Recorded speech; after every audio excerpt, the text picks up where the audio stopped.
Շնորհակալություն, հարգելի փոխոսնակ, հարգելի գործընկերներ, նույնչափ հարգելի պարոն Թադևոս Ավետիսյան ջան, ես իհարկե բարձր եմ գնահատում ձեր օրենսդրական գործունեությունը, ամենայն անկեղծությամբ եմ ասում, միշտ փորձել եք գտնվել պրոֆեսիոնալիզմի դաշտում, բայց ձեր վերջին երկու շաբաթվա գործունեությունը ինձ ավելի շատ հիշեցնում է օրինակ ժողովուրդ օրաթերթի կամ մեկ այլ ընդդիմադիր տենց հիմնականում ապատեղեկատվություն տարածող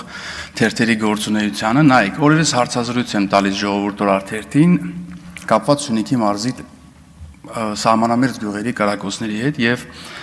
հետագայում վերնագիր է դրվում, որ իմ անունից իհարկե, որ հեսակ ասեմ։ Հիմա դրվում է վերնագիր, որ Սյունիքի մարզում այո կրակում են, բայց դա նորմալ է։ Նարեկ Ղարամանյան։ Հիմա բնականաբար ժողովուրդ օրաթերթը շատ པարզ գիտակցելով, որ մարդկանց մեծամասնությունը մենակ վերնագիրն է կարդում, նյութը չի, ես 8 անգամ լսել եմ համոզվելու համար, որ ինքս նման բան չեմ ասել։ Հիմա դուք այս օրենքը մեկնաբանելու ժամանակ ձեր մյուս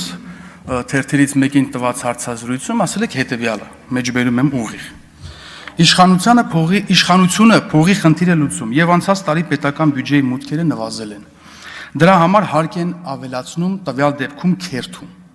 Հիմա ինչպես ժողովուրդ օրաթերթը շատ լավ գիտի, որ ես նման բան չեմ ասել։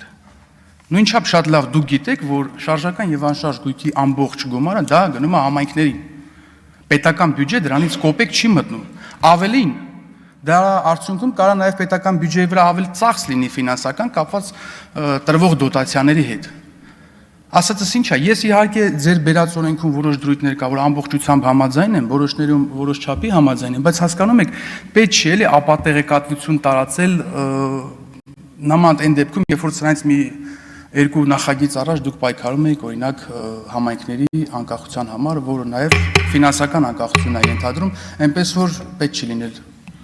Շնորհակալություն, միտքը հասկանալի է, Արսեն Թորոսյան։